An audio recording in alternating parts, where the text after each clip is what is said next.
The audit process is Chapter 4 from the book Roadmaps to World Class.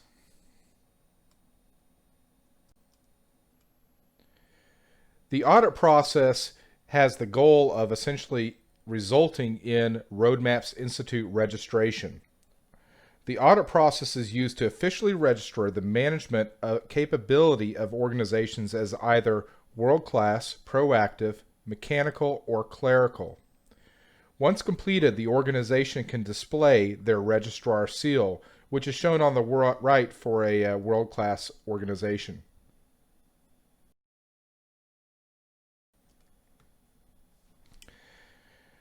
Official score report and the official drive score are part of the audit results. Out of the score process, we have an unofficial score report and an unofficial drive score for a given organization. The reason why the results out of the score process are unofficial is because the evaluation or assessment in the score process is done by the management of a given organization. So inevitably there would be some bias or gaming possibility with the score process. The audit process is designed to resolve that particular issue. A drive score is calculated by weighting an organization's chart scores to arrive at a value from 1 to 10. And in fact, with the chart below, we can see the drive score for this particular organization at 6.05. That value would place this organization as a proactive organization. That status has essentially marketing value for the organization. And as a result, like we said, bias and potential for gaming exists within the scoring process.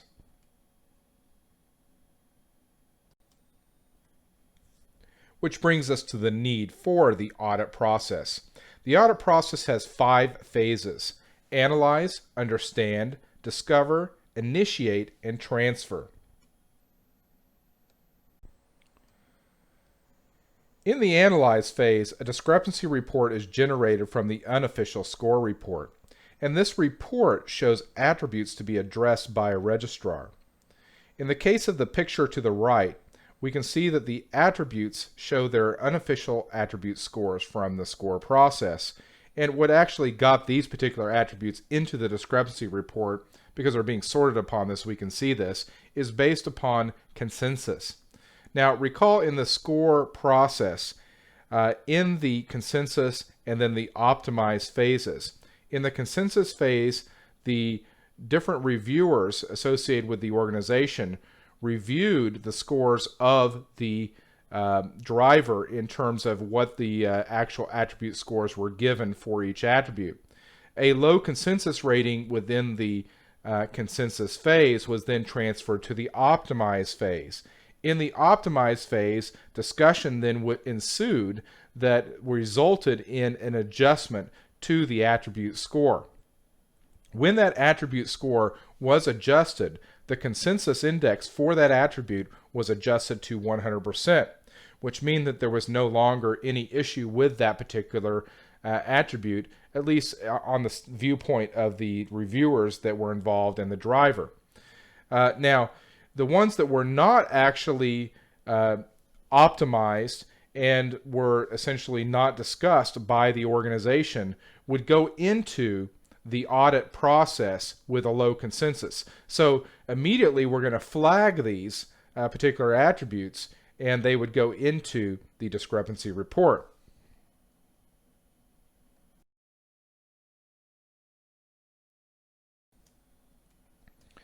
However, it's not just attributes with low consensus ratings. Now, attributes with a low consensus rating get into the discrepancy report by being below a 70% consensus. But also irrelevant attributes.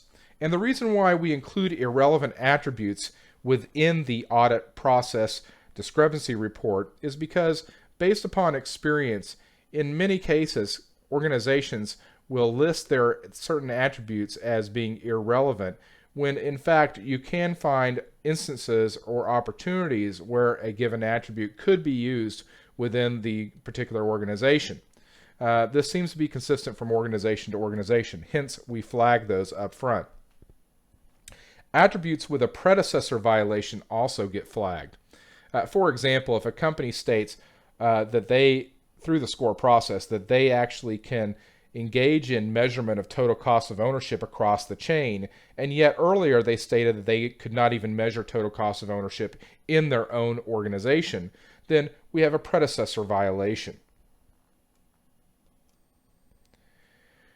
Since we are doing an audit, we do need to have a random sampling, and in this case, 5% of the remaining attributes that had a capability score associated with them are pulled from essentially the attributes that had a good consensus rating.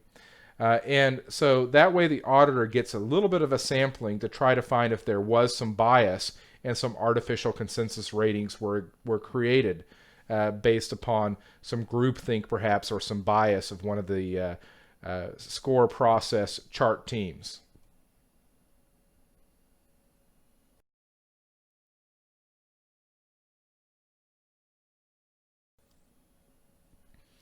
After the analyze phase, we go into what we call the understand phase. And attributes in the discrepancy report from the analyze phase become discussion topics in the understand phase. These discussions can be held either online or teleconference. What we don't do in the understand phase is actually have these be face-to-face meetings. Part of what we want to try to achieve with the audit process is to keep the costs of the organization undergoing the audit process fairly low. And so as a result, we try to resolve as many discrepancies as possible by having dialogue via telecommunications or say through an online format. Then in the discover phase, which is the next one, we would actually have a facility visit. And hopefully by that point, there would be a minimal amount of discrepancies remaining. So the objective of the understand phase is to resolve as many discrepancies in the discrepancy report as possible in order to mitigate the time and cost of the discover phase.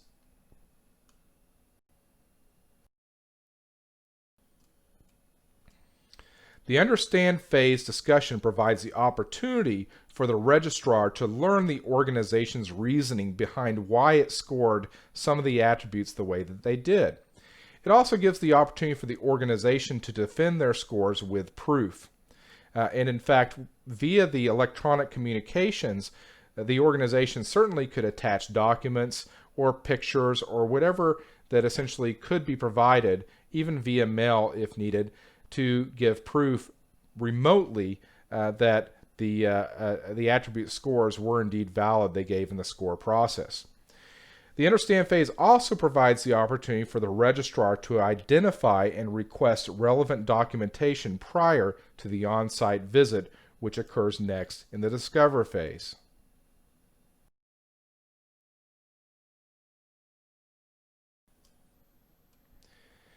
So, in the understand phase, the discussions, at least the representatives from the organization, are encouraged to suggest revised attribute score capabilities. In fact, we can see this down below in terms of an actual table from an understand phase dialogue and discussion.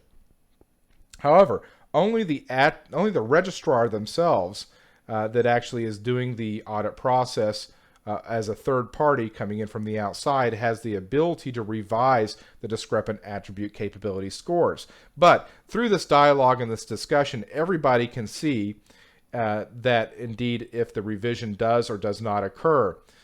Because certainly within the understand phase, if a solid argument is made for a revision, it needs to be open for everybody to see. In the table below, we can see that the registrar can change scores. So here we have cost drivers attribute that are functionally traced and utilized, which was originally given a score of 3. After some investigation in the understand phase, a revision occurred and this capability was downgraded to essentially a 1, meaning that the company has indeed achieved this capability, but they have not achieved it in very many of their systems. In contrast, there will be situations out of the understand phase where we will still have unresolved scores. Unresolved scores remain the same, at least for the time being.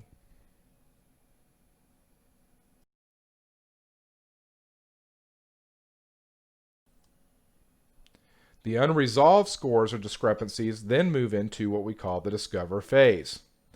The registrar plans what is called a discovery visit. This plan consists of having personal interviews, document reviews, which should have taken place remotely if possible, system reviews, and process reviews.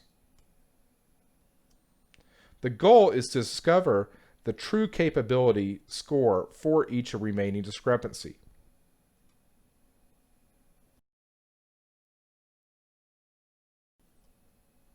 So, as an example, below is an online discovery visit planning view. In other words, in the fields to the right, we can see in the table that there are visit requests made by the registrar for a given attribute that has not been revised based upon the understand discussion.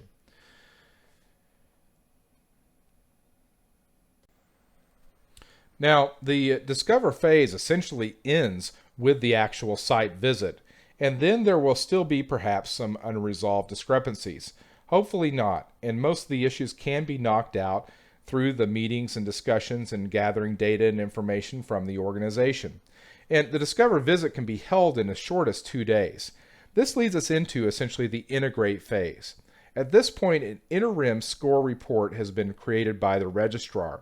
This replaces essentially the unofficial score report from the score process. The report can now be reviewed and approved by the champion and the Roadmaps Institute. Once approved, the score report becomes the official score report.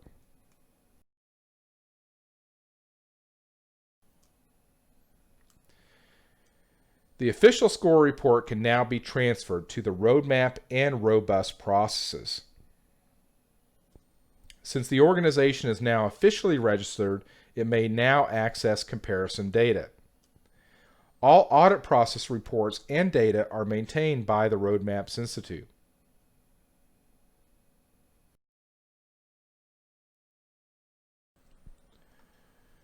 One of the major benefits of becoming a registered organization with the Roadmaps Institute is to be able to access the summary or average data for different industries and such.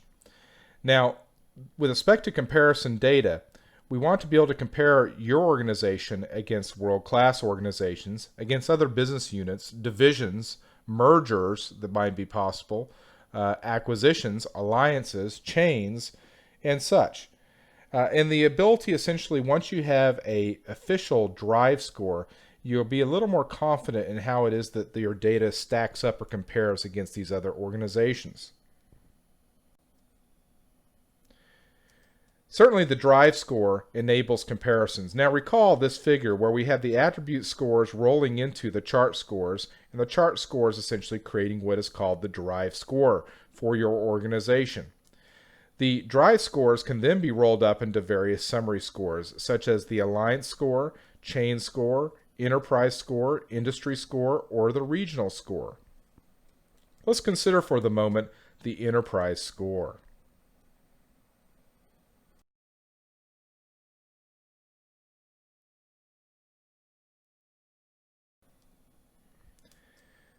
Essentially what we have when we're calculating enterprise scores, we have business units or maybe divisions as shown in this particular illustration that essentially their scores roll together, maybe based upon some sort of weighting schema. And we have different varieties of weighting schemas we can use, one of which is a revenue-based one, that essentially can roll together to create what we would call the company or the enterprise score.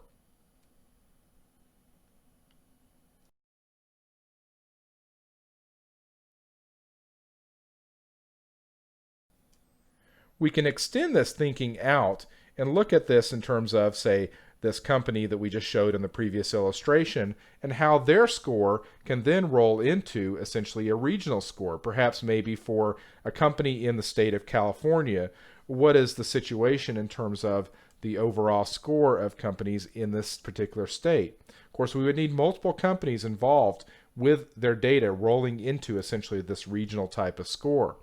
The regional score can then continue to be cumulatively added up in average to come up with essentially even comparisons between two countries, with state information perhaps going into each of these country scores.